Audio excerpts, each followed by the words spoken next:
নাগরাকাটা কাণ্ডের প্রতিবাদে বিজেপির অবস্থান বিক্ষোভ। উত্তরবঙ্গের নাগরাকাটায় বন্যা পরিস্থিতি খতিয়ে দেখতেও ত্রাণ সামগ্রী পৌঁছে দেওয়ার জন্য ঘটনাস্থলে গিয়েছিলেন বিজেপির সাংসদ ও বিধায়ক এবং তারা সম্মুখীন হয়েছিলেন হামলার মুখে পড়েছিলেন সাংসদ খগেন মুর্মু এবং বিধায়ক শঙ্কর ঘোষ।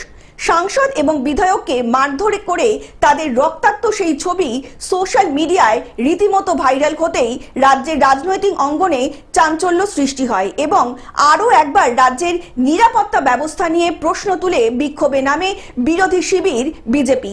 সোমবার বিকেলে পাণ্ডবেশ্বর বিধানসভার বিধায়কের পাণ্ডবেশ্বর 2 এর সভাপতির নেতৃত্বে বহুলা বাজারে সড়ক অবরোধ করে দীর্ঘক্ষণ চলল বিক্ষোভ।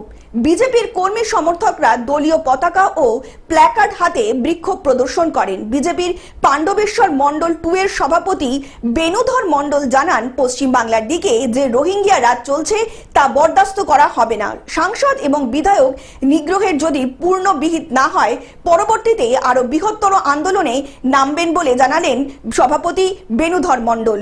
আজ বিক্ষোভ কি কারণে?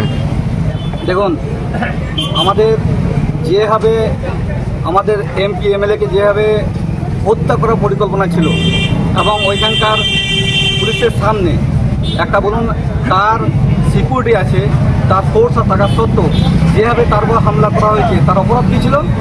অপরাধ এটাই ছিল যে বন্যা এলাকায় যে গরিব মানুষগুলো যেভাবে তার ঘর তার সংসার যেভাবে ভেসে গেছে সেগুলোকে তারা দেখতে গেছিল এবং সাহায্য করতে যে বন্যা ত্রাণ দিতে গেছিল। এভাবে হামলা আমরা ধিক্কার জানাই পাণ্ডবেশ্বর মণ্ডলটির। পাণ্ডবেশ্বর থেকে সুকান্ত বাগদির রিপোর্ট, গ্লোব নিউজ।